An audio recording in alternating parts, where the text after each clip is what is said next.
Quelle stratégie pour une transition écologique? Bonjour Étienne Maclouf. Bonjour Jean-Philippe Denis. Et on va se poser la question sérieusement parce que vous avez publié pourquoi les organisations industrielles ne sauveront pas la planète. Or, quand on pense stratégie, on pense un peu organisation industrielle quand même. Donc on va aborder le sujet sérieusement. Vous êtes directeur de l'IAE de La Rochelle, vous êtes professeur des universités en sciences de gestion. Et quelle stratégie? Alors, stratégie, tout est stratégie. C'est pas nouveau. Gestion stratégique des ressources humaines, marketing stratégique, etc., etc. Le mot stratégie est omniprésent. Pourquoi?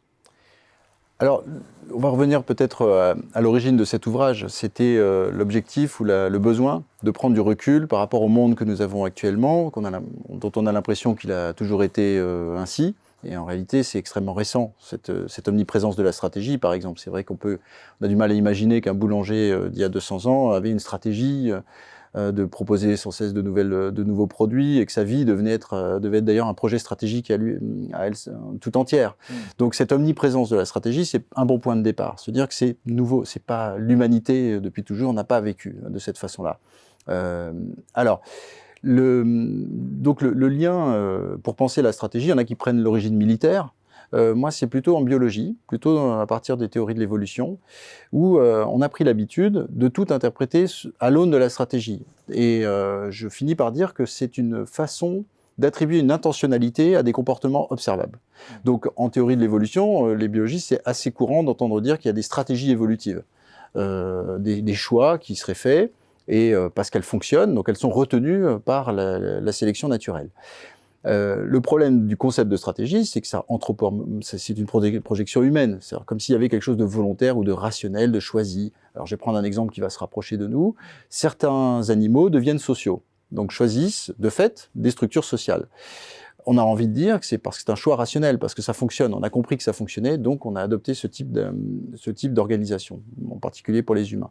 Or, là, il y a vraiment un besoin, je pense, de prendre de la distance par rapport à cela, parce que tout interpréter comme des stratégies, en fait, ça nous enferme aussi dans une illusion, qui est de dire si nous changeons de stratégie, alors nous allons pouvoir changer la trajectoire des choses, puisque tout est stratégie.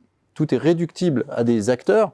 Alors c'est Crozier-Friedberg, pour moi, le grand coupable. C'est l'acteur et le système, qui ont révolutionné toutes les sciences sociales en montrant qu'il y avait des jeux de pouvoir et qu'il y avait donc des stratégies dans les organisations, en particulier bureaucratiques, en fait, dans toutes les organisations industrielles. C'est pas lié aux organisations publiques ou privées. Dans les grandes banques, dans la grande distribution, il y a des stratégies d'acteurs. Donc ça, c'est factuel.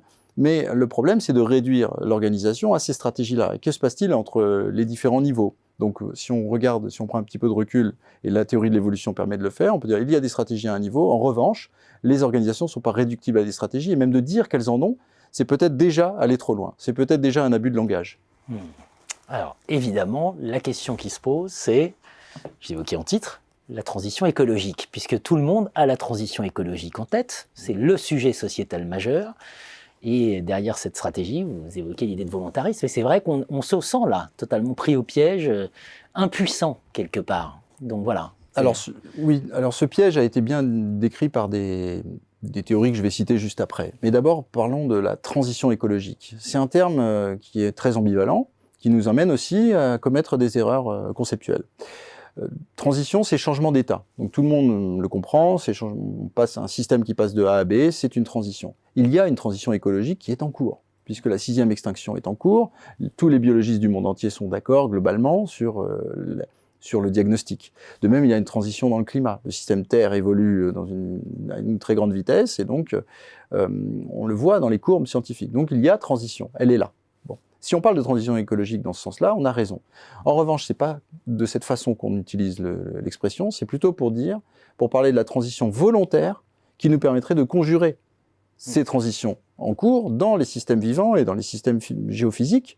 Et donc là, on retombe dans le volontarisme. C'est-à-dire la transition écologique comme une évidence, c'est-à-dire la nécessité d'accomplir des changements volontaires qui permettraient d'éviter ce qui est en train de se passer. Or, jusqu'à preuve du contraire aujourd'hui, c'est totalement inefficace ou pas du tout à la hauteur des besoins. Donc voilà, quand on parle de transition écologique, il faut dissocier ces deux aspects-là. Redonnez-nous un peu d'espoir. Alors, s'il vous plaît. J'ai l'habitude de dire cela, c'est-à-dire que si on veut avoir un regard scientifique sur un phénomène, l'espoir ou l'optimisme n'ont pas leur place. C'est-à-dire que on a deux conceptions de la science en général, et en particulier d'ailleurs en économie, en gestion ou en sciences sociales en général. Est-ce qu'on est une science positive qui dit ce qui est, ou une science normative qui dit ce qui devrait être? Et donc je pense plutôt qu'on a besoin de sciences positives aujourd'hui, plutôt que de sciences qui s'évertuent à trouver des solutions de façon compulsive. On va revenir sur ce sentiment de piège. C'est-à-dire que c'est les approches néo-institutionnelles qui parlent de mimétisme institutionnel et qui parlent de la situation des décideurs comme quelque chose d'assez angoissant, parce qu'ils ne savent pas quelles sont les bonnes décisions à prendre, ils ne peuvent pas le savoir.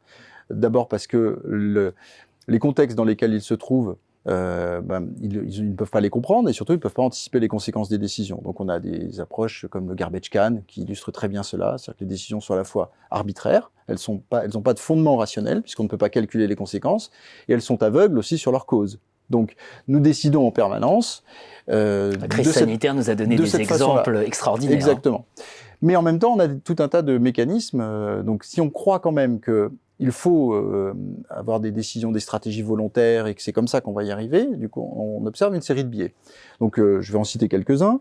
Le premier, on sait depuis longtemps que c'est le principe de la chose certaine, c'était Savage, qui a été beaucoup travaillé par Jean-Pierre Dupuy pour appliquer à l'économie, pas tellement introduit d'ailleurs en sciences de gestion, et en économie d'ailleurs non plus, puisque ce ne sont pas des approches très normatives, qui mettent en valeur la science économique ou la science de gestion comme apporteuse de solutions pour l'humanité, mais plutôt qui nous montrent face à un état de fait, qui est donc le principe de la chose certaine selon Savage, c'est l'idée, si je suis certain de certaines connaissances, de certaines conséquences, normalement, la décision devrait en tenir compte. De nombreux travaux en psychologie sociale ont montré, Shafir et Tversky, Kahneman, qui a eu ensuite le prix au nom d'Alfred Nobel d'économie, ont bien montré que en situation d'incertitude, on ne sait pas décider, et que lorsqu'une chose est certaine mais trop inquiétante, c'est-à-dire sur laquelle on n'a pas de prise, lorsqu'on est certain d'une certaine chose, on va l'éviter, on va l'occulter. Jean-Pierre Dupuy l'a montré pour l'industrie nucléaire, en montrant très bien, et c'est historique, qu'on a décidé du nucléaire en occultant le problème des déchets.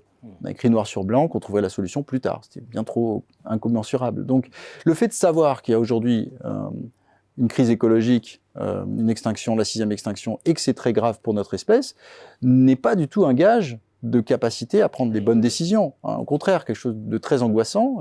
Beaucoup de gens travaillent aujourd'hui sur la peur, sur les émotions, ils ont raison. Mais plus on sensibilise, plus on augmente la peur et l'angoisse, et moins finalement, plus on est tétanisé, moins on est capable de prendre des décisions. Donc voilà, c'est une mise en perspective. La stratégie, c'est re-questionner nos capacités à prendre des décisions volontaires, donc, sur des bases rationnelles. Alors le problème pour la transition écologique, c'est que personne n'est capable de dessiner la cible aujourd'hui. Absolument personne. On ne sait même pas dire si une décision est meilleure qu'une autre, puisqu'on ne peut pas réellement arbitrer. Alors, là où peut-être il y a quelque chose à faire, c'est tenir compte de cette incapacité davantage. Et en avoir conscience. En avoir conscience, qui voudrait dire, plutôt que d'accélérer ou de rester uniquement sur un même mode de réponse, celui que nous connaissons et qui nous rassure, en gros celui de l'ingénierie des solutions, de réellement laisser la place à des alternatives qui ne sont pas dans ces cadres-là, dans ces cadres de pensée.